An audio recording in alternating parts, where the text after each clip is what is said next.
हाँ दोस्तों, good morning. फिर से जीके 95 एकेडमी में आपका स्वागत है।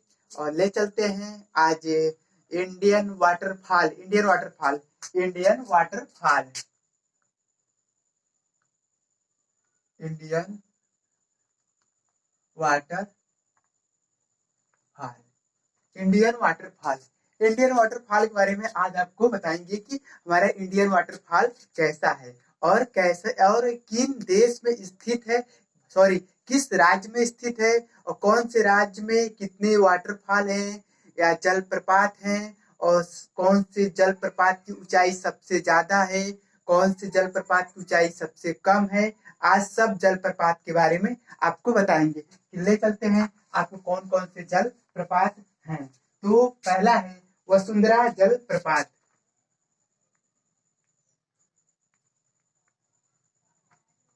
वसुंधरा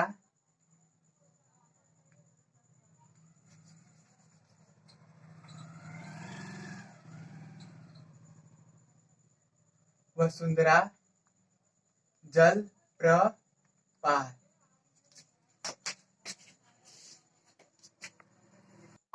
वसुंधरा जलप्रपात दोस्तों, वसुंधरा जलप्रपात कहाँ है? वसुंधरा जलप्रपात आपको जब नदी का विखंडन, जब नदी के बारे में आपको बता रहे थे, तो वसुंधरा जलप्रपात अलकनंदा नदी पर स्थित है। कहाँ कहाँ पे स्थित है? अलकनंदा अलकनंदा अलकनंदा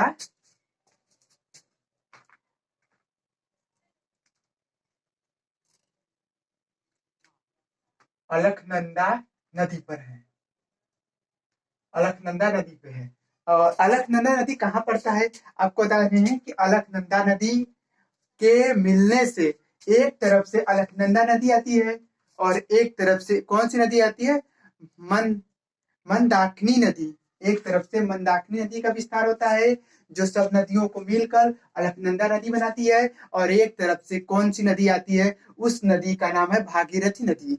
जो एक तरफ से भागीरथी नदी गौमूत्र के गौ भागीरथी नदी जो हमारा गौमुख से निकली हुई एक नदी है, उस नदी का नाम है जानवी नदी। जानवी नदी गौमुख से निकली हुई नदी है जो हमारा भागीरथी नदी में मिल गई है। और भागीरथी नदी के मिलने से और अलकनंदा नदी के मिलने से वहां होता है देवप्रयाग स्थान, और देवप्रयाग वहीं से गंगा की नाम पड़ा है। वहीं से गंगा का नाम, गंगा नदी का नामकरण हो गया है कि गंगा नदी हमारी बह रही है। पवित्र नदी गंगा नदी है।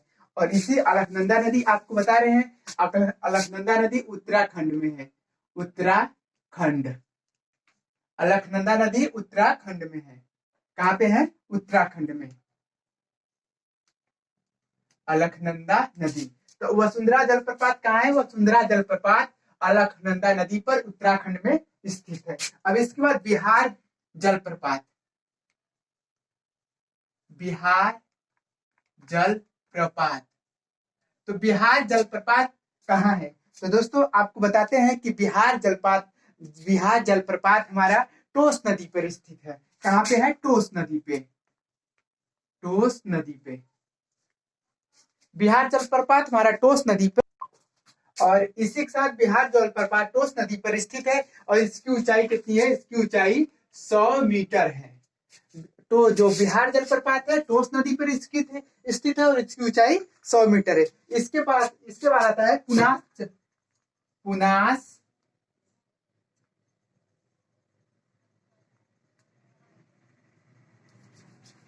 इसके बाद आता है पुनास जलप्रपात। पुनास जलप्रपात। और पुनास जलप्रपात कहाँ है आपको बताते हैं? चंबल नदी पे है। चंबल नदी पे पुनास जलप्रपात चंबल नदी पे। और ये पड़ता कहाँ है आपको बताते हैं कि चंबल नदी पे है, लेकिन पुनास जलप्रपात है चंबल नदी पे। लेकिन चंबल नदी की किन किन राज्यों से होकर गुजरी हुई चंबल नदी है, तो आपको बताते हैं कि चंबल नदी हमारा झारखंड, हरियाणा होते हुए राजस्थान से प्रवेश करती है, और राजस्थान से प्रवेश करते हुए ये हमारा थोड़ा हरियाणा का बॉर्डर लेते हुए यूपी में प्रवेश करती है। तो हमारा ये जो पुनास जलप्रपात है, पुनास जलप्रपात हमारा राजस्थान में स्थित है। कहाँ है? राजस्थान में। राजस्थान में पुनास जलप्रपात चंबल नदी पर स्थित है और राजस्थान में है। अब इसके साथ मघार, मघार जलप्रपात, मघार जलप्रपात। तो आपको बता दें मघार, जो मघार जलप्रपात है ये भी चंबल नदी पर ही स्थित है। कहाँ स्थित है? चंबल, चंबल नदी पर। कहाँ स्थित है? चंबल नदी पर। मघार जलप्रपात चंबल नदी पर है। और इसी के साथ अब ले चलते हैं आपको एन्ना जलप्रपात। एन्ना जलप्रपात के बारे में आपको बता रहे हैं। अब इसी के बाद अब एन्ना जलप्रपात आता है। कौन सा जलप्रपात आता है? एन्ना जलप्रपात। एन्ना जलप्रपात आपको बता दे रहे हैं कि एन्ना जलप्रपात कहाँ है। तो एन्ना जलप्रपात हमारा मध्य प्रदेश में है। कहाँ पे है? मध्य प्रदेश में। मध्य प्रदेश, एन्ना जलप्रपात मध्य प्रदेश में है। और किस नदी पे है? नर्मदा, नर्मदा नदी। किस नदी पे है? नर्मदा नदी पे है। नर्मदा नदी पे है। और इसकी ऊंचाई कितनी है? इसकी ऊंचाई 183 मीटर है। कितना है? 183 मीटर। आपको सही 183 मीटर। इसकी ऊंचाई कितना है? 183 मीटर। कहाँ है? एन्ना जलप्रपात मध्य प्रदेश, नर्मदा नदी पे है। इसकी ऊंचाई 183 मीटर है। अब इसके बाद ले चलते हैं आपको कौन सा जलप्रपात? चचई, चचाई, चचाई जलप्रपात, चचाई जलप्रपात। तो चचाई जलप्रपात के बारे में आपको पता होगा कि ये हमारा कहाँ पड़ता है? ये मध्य प्रदेश में। ये भी मध्य प्रदेश में पड़ता है, मध्य प्रदेश में पड़ता है। और किस नदी पे है? बीहड़ नदी पे है। किस नदी पे है? बीहड़, बीहड़ नदी पे। किस नदी पे है? बीहड़। और ये बीहड़ नदी पे है। और ये मध्य प्रदेश के किस जिला में? रीवा जिला के, रीवा जिला के अंतर्गत चचई जलप्रपात हमारा रीवा जिला के अंतर्गत आता है। जो इसकी ऊंचाई 130 मीटर है। कितना है? 130 मीटर है। बीहड़ जलप्रपात मध्य प्रदेश, बीहड़ नदी पर है। चचई जलप्रपात मध्य प्रदेश, बीहड़ नदी पे है। और इसकी ऊंचाई 130 मीटर है। और ये मध्य प्रदेश के रीवा जिले के अंतर्गत आता है। अब इसके साथ चलते हैं हमारा चुलिया जलप्रपात।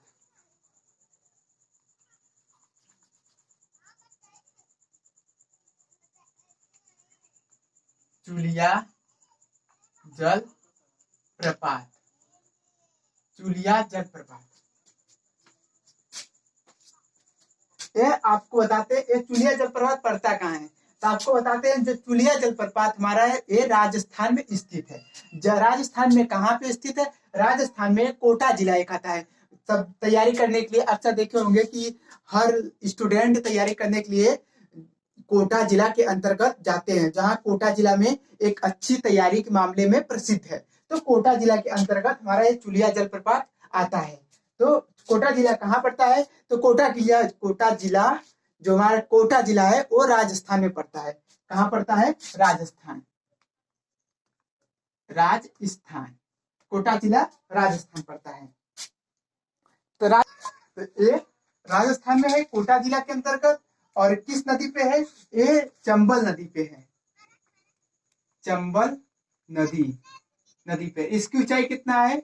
180 मीटर है। इसकी ऊंचाई 180 मीटर है। अब इसके बाद आता है धूर्धार जलप्रपात। धूर्धार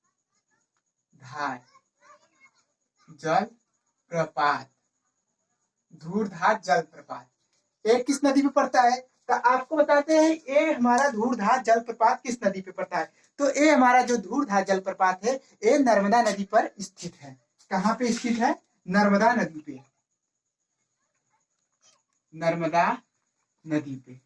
नर्मदा नदी पे धूर्धार जलप्रपात स्थित है। और इसकी ऊंचाई कितना है? इसकी ऊंचाई 15 मीटर है। इसकी ऊंचाई 15 मीटर है। और ये मध्य प्रदेश में स्थित है। मध्य प्रदेश, मध्य प्रदेश में स्थित है। धूर्धार जलप्रपात के बारे में अब एक और जलप्रपात आता है कपिल धारा।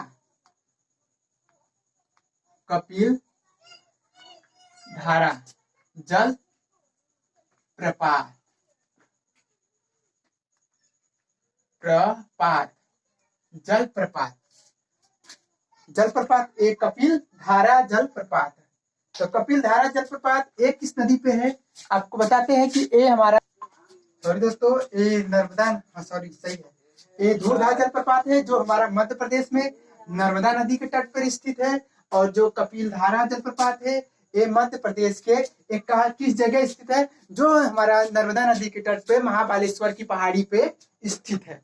महाबालेश्वर की पहाड़ी पे नर्मदा नदी के तट पे ये हमारा धूर्धा जलप्रपात स्थित है। अब इसे कपिल धारा जलप्रपात है। ये जो कपिल धारा जलप्रपात है ये आपको बताते हैं ये मध्य प्रदेश में ही स्थित है। और किस नदी पे है? नर्मदा नदी पे स्थित है। मध्य प्रदेश, नर्मदा नदी। नर्मदा नदी। इसकी ऊंचाई कितनी है? आपको बता रहे इसकी ऊंचाई 18 मीटर है। इसकी ऊंचाई 18 मीटर है।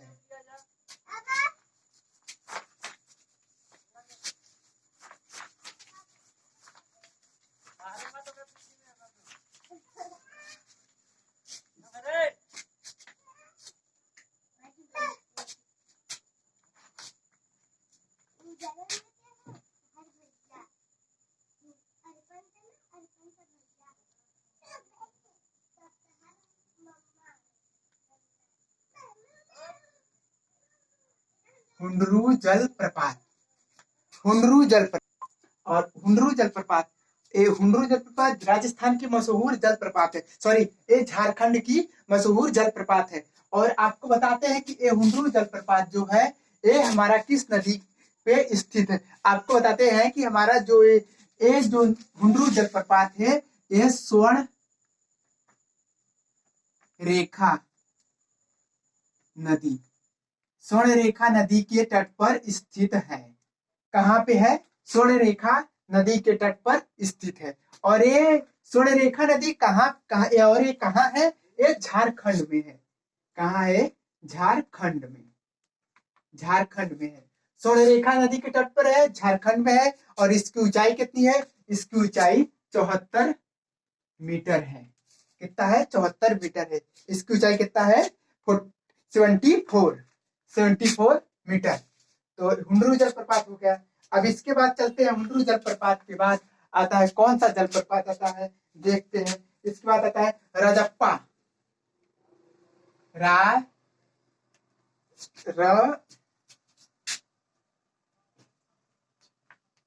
राजरप्पा जलप्रपात।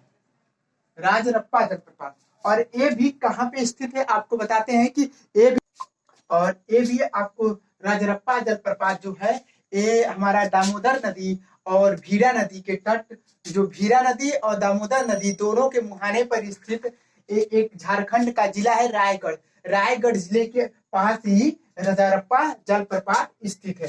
कौन कौन सी नदी है? भीरा नदी, भीरा नदी और भीरा नदी हो गया, और दामोदर, दामोदर नदी। भीरा नदी, दामोदर नदी। और झारखंड में स्थित है। कहाँ है? झारखंड। झारखंड, झारखंड के किस जिले में है? रायगढ़। रायगढ़, झारखंड के किस जिले में? रायगढ़। ये हो गया रजरप्पा जलप्रपात। और इसकी ऊंचाई कितना है? तो आपको दोस्तों बताते हैं कि इसकी ऊंचाई है 34, और इसकी ऊंचाई कितना है? 34 मीटर है। जो राजरप्पा जलप्रपात है भीरा नदी दामोदर नदी के बीच में स्थित है, जो झारखंड में स्थित है। झारखंड का एक जिला है रायगढ़, रायगढ़ में स्थित है। झारखंड के जिला रायगढ़ में स्थित है। और ये 34 मतलब 34 मीटर इसकी ऊंचाई है। और इसके बाद आता है चित्रकूट जलप्रपात।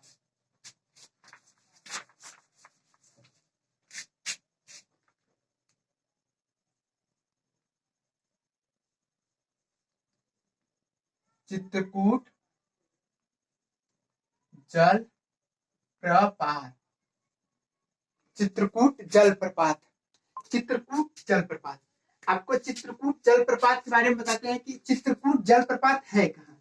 तो चित्रकूट जलप्रपात हमारा छत्तीसगढ़। कहाँ पे है? छत्तीसगढ़। और ये किस नदी के तट पर स्थित है? ये इंद्रावती, इंद्रावती नदी। इंद्रावती नदी के तट पर हमारा ये चित्रकूट जलप्रपात स्थित है, जो छत्तीसगढ़ का एक जिला है। छत्तीस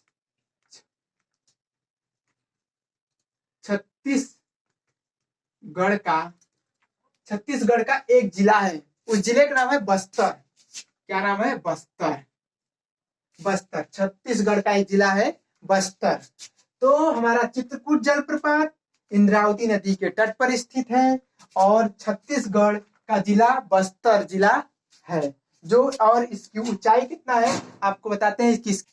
और ये बस्तर जिला में स्थित है। और एक बात और आपसे कहना चाहता हूं कि जो हमारा चित्रकूट जलप्रपात है, ये चित्रकूट जलप्रपात को एक और नाम से जाना जाता है। उस जलप्रपात का नाम है न्याग्रा। कौन सा नाम है? चित्रकूट जलप्रपात या न्याग्रा। न्याग्रा जलप्रपात, चित्रकूट जलप्रपात या न्याग्रा जलप्रपात। आपको दोनों या ऑप्शन में या चित्रकूट जलप्रपात दिया रहेगा या कोष्टक में न्याग्रा जलप्रपात दिया रहेगा। ये इंद्रावती नदी के तट पर स्थित है, छत्तीसगढ़ राज्य का बस्तर जिला है और इसकी ऊंचाई है 90 मीटर। 90 मीटर, 90 मीटर है। इसकी ऊंचाई कितना है? 90 मीटर है। ये हो गया। अब इसके बाद चलते हैं गोगक जलप्रपात। कौन सा है? गोगक। गोगक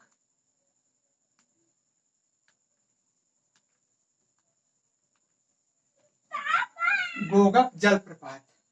अब गोगक जलप्रपात है कहाँ? ये हमारा कर्नाटक राज्य में स्थित है। कहाँ है? कर्नाटक राज्य। कर्नाटक राज्य में पता चल गया कि हमारा कर्नाटक राज्य में, और किस नदी के तट। और ये तो पता चल गया कि हमारा कर्नाटक राज्य में स्थित है, लेकिन ये हमारा कर्नाटक राज्य में किस नदी पे तट पे स्थित है? गोगक। गोगक नदी, गोगक नदी के तट पर स्थित है। और कर्नाटक राज्य का एक जिला है बेलगांव। कौन सा जिला है? बेलगांव। बेलगांव कर्नाटक राज्य का एक जिला है बेलगांव। और गोगक नदी बेलगांव में स्थित है, जो उसी के तट पर हमारा गोगक जलप्रपात स्थित है। और इसकी ऊंचाई कितना है? इसकी ऊंचाई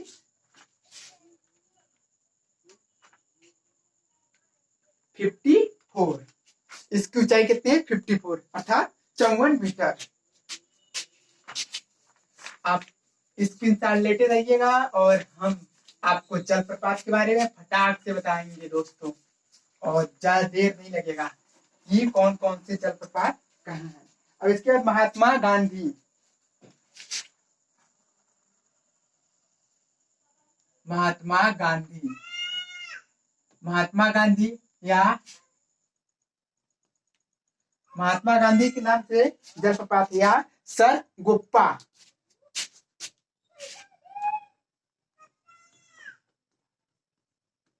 या गरगुप्पा। महात्मा गांधी या जोग सगुप्पा जलप्रपात। कौन सा जलप्रपात है? जलप्रपात महात्मा गांधी या जोग गरसुप्पा जलप्रपात। और ये कहाँ है? ये आपको बताते हैं। हमारा ये जलप्रपात कर्नाटक राज्य में, ये जलप्रपात हमारा कर्नाटक राज्य में स्थित है। कहाँ पे है?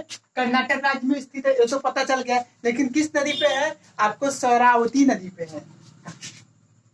शरावती, शरावती नदी कर्नाटक राज्य, कर्नाटक राज्य। और इस कर्नाटक राज्य में है, लेकिन इसकी ऊंचाई कितना है? इसकी ऊंचाई दोस्तों 255 मीटर है। इसकी ऊंचाई कितना है? 255 मीटर है। कितना है?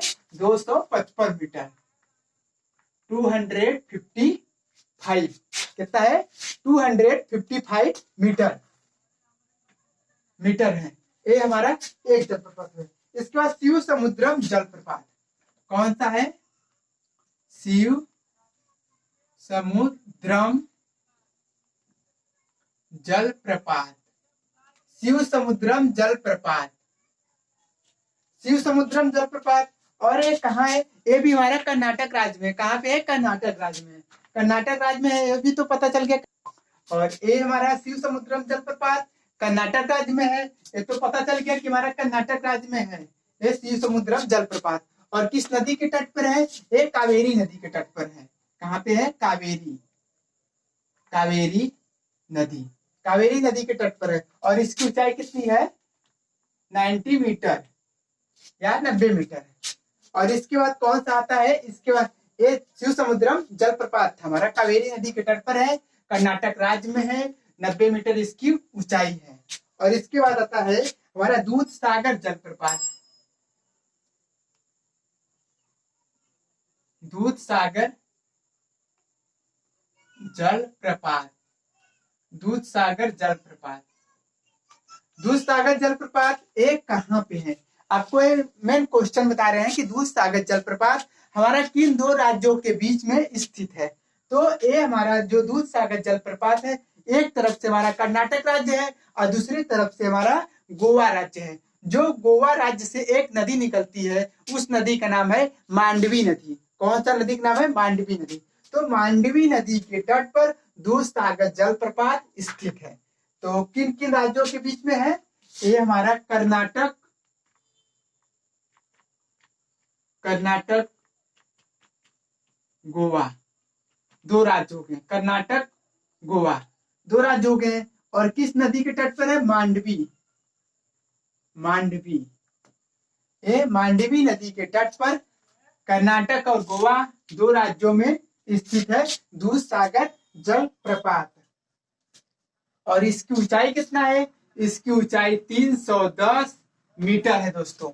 इसकी ऊंचाई कितना है? 310 मीटर। अब इसी के साथ आता है एक और जलप्रपात है पालारूबी।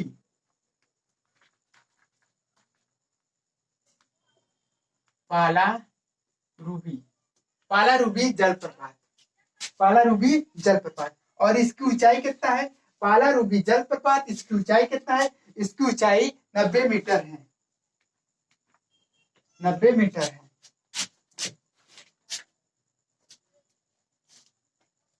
अब थोड़ी सी और है, आप देखते रहिएगा। देखते देखते जितने जलप्रपात हैं आज खत्म कर देंगे। और जलप्रपात के साथ साथ नेक्स्ट वीडियो रहेगा कि भारत के प्रमुख बांध के बारे में। ये जितना जल से संबंधित है, आपको दोस्तों बताते हैं कि जितना जल से संबंधित हमारा वीडियो, जितना जल से पानी से रिलेटेड जितना वीडियो है, जो जो पानी से रिलेटेड है, जैसे ये भारत के जलप्रपात, भारत के बांध, भारत के नहर, भारत के प्रमुख नदियां, नदियों के तंत्र, उनकी सहायक नदियां, कौन सी नदी कहाँ गिरती हैं, जितने पानी से रिलेटेड रहेंगे सब पानी से रिलेटेड वाले सब क्वेश्चन सॉल्व कर जाएंगे। और इसी के साथ ले चलते हैं, आपको जलप्रपात के बारे में बता रहे हैं। और जलप्रपात से खाली होगा तो आपको बांध के बारे में बताएंगे कि कौन कौन से बांध कहाँ बनाए गए हैं। और बांध के बारे की, बांध को खत्म करते हुए, बांध को जब खत्म हो जाएगा तो उसके बारे में आपको बताएंगे कि भारत की प्रमुख सिंचाई के तंत्र, तो किन किन कारणों से भारत के सिंचाई का साधन है, किस किस कारण से सिंचाई होती है, कौन कौन सी योजनाएं हैं सिंचाई के, तो आपको उन योजनाओं के बारे में बताएंगे कि सिंचाई के प्रमुख प्रमुख कौन कौन से साधन है, कितने प्रतिशत नलकूप से सिंचाई होती है, कितने प्रतिशत नहर से सिंचाई होती है, और कितने प्रतिशत कुओं से सिंचाई होती है। तो खैर छोड़िए, अभी कुओं से तो रिलेटेड नहीं है अभी, अब आएंगे उस पे आएंगे तो चर्चा करेंगे। इसके बाद पायाकारा, पायाकारा जलप्रपात, पायाकारा जलप्रपात। आपको बताते हैं कि पायाकारा जलप्रपात है। जो पायाकारा हमारा जलप्रपात है, ये हमारा जलप्रपात तमिलनाडु, तमिलनाडु, कहाँ पे है? तमिलनाडु। तो तमिलनाडु, ये हमारा जलप्रपात है तमिलनाडु। तो तमिलनाडु में किस जगह से निकलती है? तो नीलगिरी की पहाड़ी से निकलती है। कहाँ से निकलती है? नीलगिरी, नीलगिरी की पहाड़ी से निकलती है। ये आपको एक बात और है कि जो हमारा पायाकारा जलप्रपात है, ये नीलगिरी की पहाड़ी से, तमिलनाडु के नीलगिरी पहाड़ी से निकलती है। ये भारत का जल विद्युत उत्पादन में महत्वपूर्ण योगदान देती है। ये पायाकारा जलप्रपात ये विद्युत उत्पादन में महत्वपूर्ण अपना भूमिका निभाती है, पायाकारा जलप्रपात। और इसी में एक और जलप्रपात है, उस जलप्रपात का नाम है किलियूर।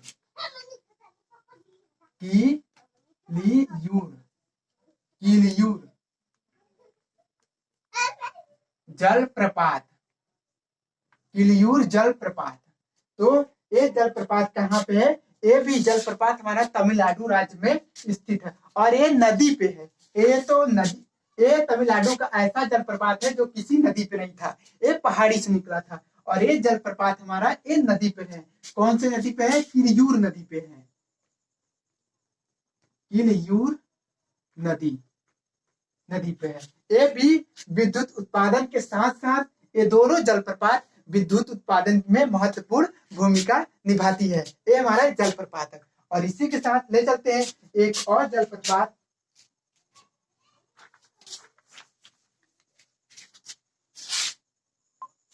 एक और जलप्रपात है नोहकलिकाई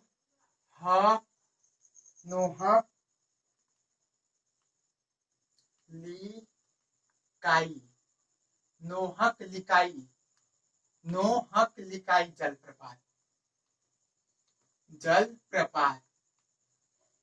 तो ये हमारा जलप्रपात है जो नोहकलिकाई जलप्रपात है।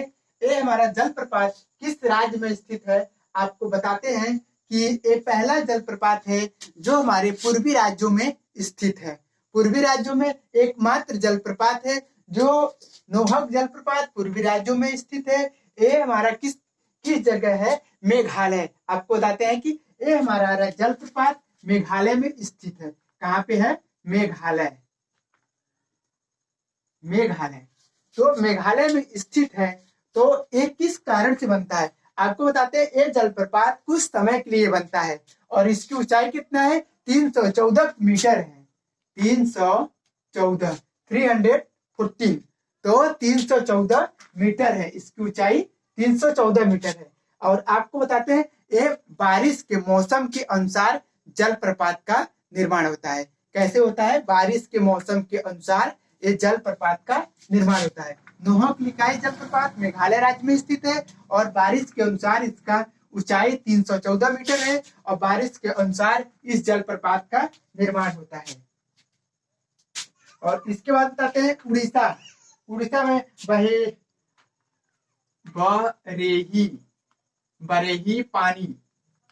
बरेही पानी जलप्रपात।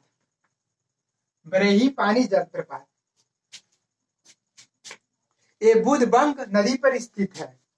किस नदी पर स्थित है? बुधबंग नदी पर स्थित है। ये हमारा जलप्रपात उड़ीसा राज्य में स्थित है और उड़ीसा राज्य में स्थित है। आपको उड़ीसा राज्य में। और ये किस नदी पे है? बुधबंग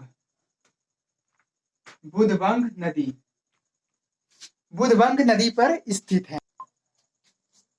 तो ये जो बुधबंग नदी है उसी के मार्ग में बरेही पानी जलप्रपात का निर्माण होता है।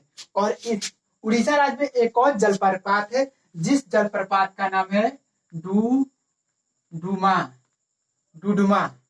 क्या नाम है? डुडुमा। यहाँ पोस्ट में कहते हैं दुधुमा, पोस्ट में दुधुमा कहते हैं। ये किस नदी के तट पर है? ये मास्को कुंड। ये मास्को कुंड, जो मास्को कुंड है उसी नदी के अंतर्गत यह जलप्रपात आता है। और इसकी ऊंचाई कितना है? 399 मीटर है। इसकी ऊंचाई कितना है? 399 मीटर है। ये मास्कुंड नदी के मार्ग में बनता है। ये दुधमा जलप्रपात मास्कुंड के नदी के मार्ग में स्थित है। उड़ीसा राज्य में है। 399 मीटर है इसकी ऊंचाई। और इसके बाद चलते हैं महाराष्ट्र के जलप्रपात। अब महाराष्ट्र के बारे में बताएंगे आपको। लास्ट जलप्रपात महाराष्ट्र का जलप्रपात होगा।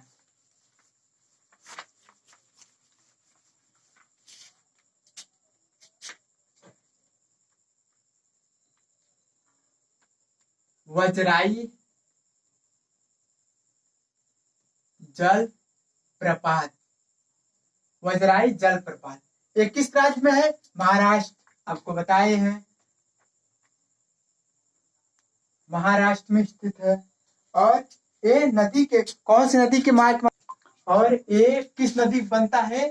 ये उरमोंडी, महाराष्ट्र की एक छोटी नदी है उरमोंडी, उरमोंडी नदी के पर बनता है, उरमोंडी नदी पर बनता है। और इसकी ऊंचाई कितनी है? इसकी ऊंचाई 260 मीटर है। कितनी है? 260 मीटर है। ये हमारा वजराई जलप्रपात महाराष्ट्र में स्थित है और उरमोंडी नदी पे बनता है। इसकी ऊंचाई 260 मीटर है। एक और महाराष्ट्र की जलप्रपात है जिसका नाम है अंबोली। उस जलप्रपात का नाम है अंबोली, अंबोली जलप्रपात। और एक किस नदी पर है?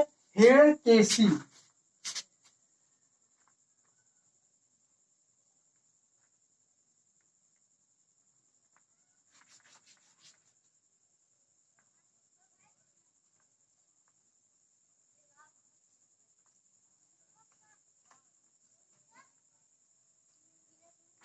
हिरण्यकेशी नदी पर बनता है ये जलप्रपात हमारा। हिरण्यकेशी अंबोली जलप्रपात महाराष्ट्र में पड़ता है और हिरण्यकेशी नदी पे बनता है। और इसकी ऊंचाई कितना है? 60 मीटर है।